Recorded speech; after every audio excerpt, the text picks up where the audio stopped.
আজকে নতুন করে মুক্তিযুদ্ধের ইতিহাস বলা শুরু হয়েছে।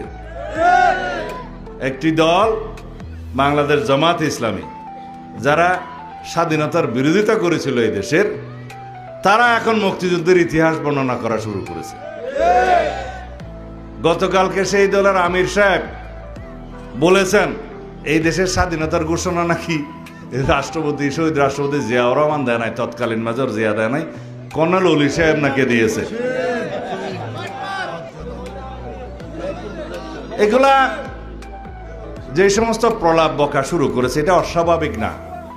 কারণ যারা বাংলাদেশের স্বাধীনতার বিরোধিতা করেছিল, তারা বাংলাদেশের স্বাধীনতার ইতিহাসকে বিকৃতি করবে, এটাই স্বাভাবিক। বাংলাদেশের মানুষ জানে আজকে তারা যে নবরূপে নিজেদেরকে মুক্তিযোদ্ধার দল হিসেবে প্রতিষ্ঠা করতে চায়, সেটা একটা প্রতারণা, ধোঁকাবাজি। এবং তারা বলছে তাদেরও নাকি একজন মুক্তিযোদ্ধা আছে,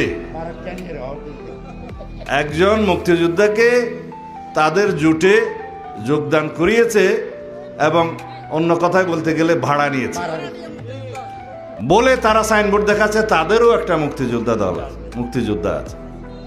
এবং সেই মুক্তিযুদ্ধকে তারা বাংলাদেশের স্বাধীনতার ঘোষকও বানাচ্ছে। এদেশের মুক্তিযোদ্ধারা সেটা অবশ্যই মেনে নেবে না এবং তারা প্রতিবাদ জানাবে, আমি বিশ্বাস করি। এদেশের সকল জনগণ, দেশপ্রেমিক যারা স্বাধীনতার পক্ষের শক্তি, তারা প্রতিবাদ জানাবে, আমরা জানি।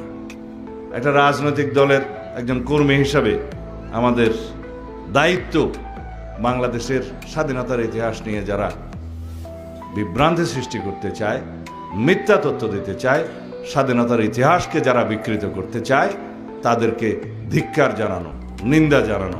আমি খুব শালীন ভাষায় সেই নিন্দাটা জানালাম, তীব্র প্রতিবাদও জানালাম দলের পক্ষ থেকে। আগামীতে কোনোদিন হয়তো আমাদের শুনতে হবে জামাত ইসলাম এই দেশের স্বাধীনতার পক্ষে যুদ্ধ করেছিলেন, এই কথাও হয়তো আমাদের শুনতে হইতে পারে।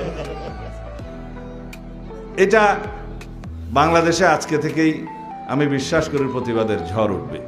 কিছুদিন আগে, এই গত কয়েকদিন আগে, তিনি এই দেশের নারী সমাজকে, আমরা শব্দ নয় সত্য বলি, আমরা গুজব নয় খবর দেই, সদা জাগ্রত আমাদের চোখ, খবর আগে, সত্য সবার আগে। বাহাদুর লাইভ নিউজ একটি নিরপেক্ষ, নির্দলীয়, আন্তর্জাতিক সোশ্যাল মিডিয়া। সত্য জানুন, সচেতন থাকুন। আল্লাহ হাফিজ।